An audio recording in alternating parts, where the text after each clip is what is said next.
On dit souvent que la mer est bleue. Cette année à l'école, on s'est demandé si c'était vrai, si la mer d'Iroise était vraiment bleue.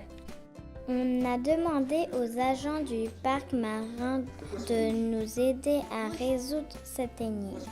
Armel, Karine, Jean-André, Jean-Philippe, Michael et Coralie sont venus nous voir en classe et nous ont accompagnés sur la plage pour percer le mystère de la couleur de la mer.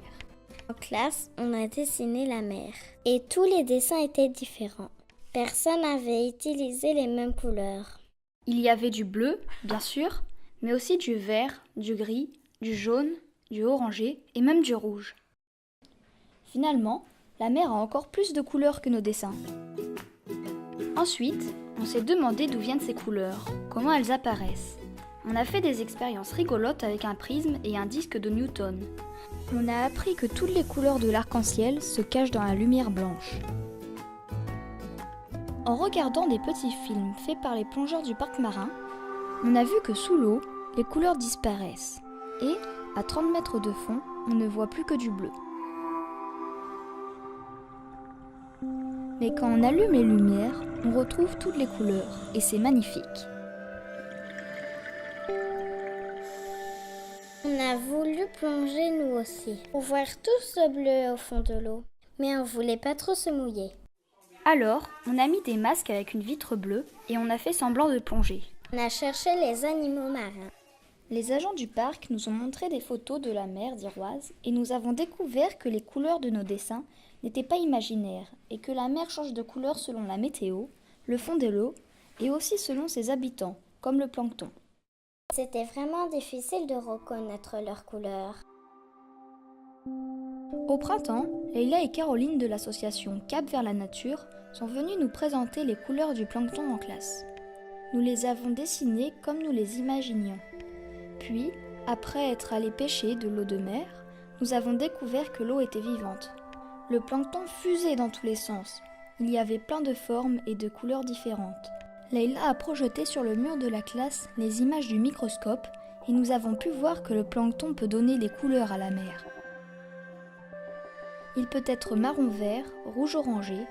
Certains brillent dans la nuit et d'autres sont irisés de bleu.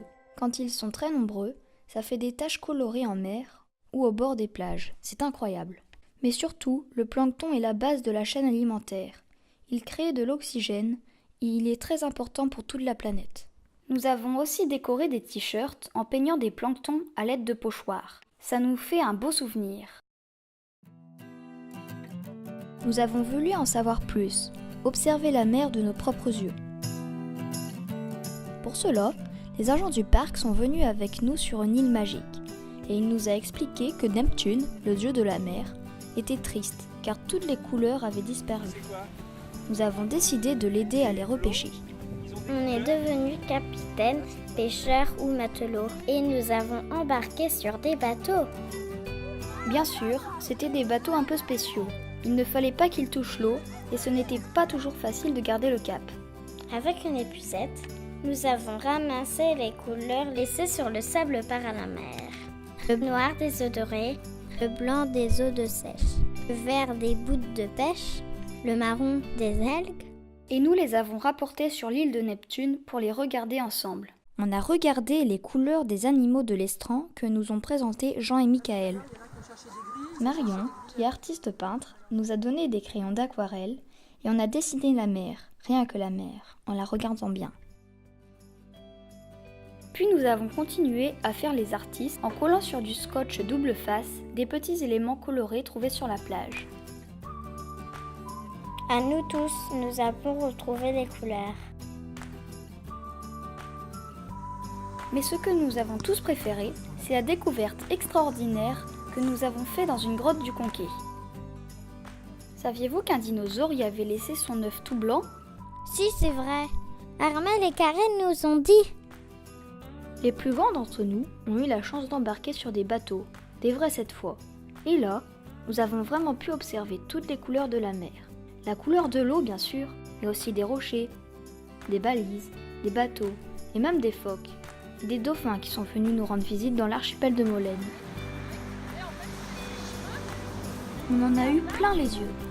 Maintenant, c'est sûr, quand on regardera la mer, on ne la verra plus vraiment comme avant.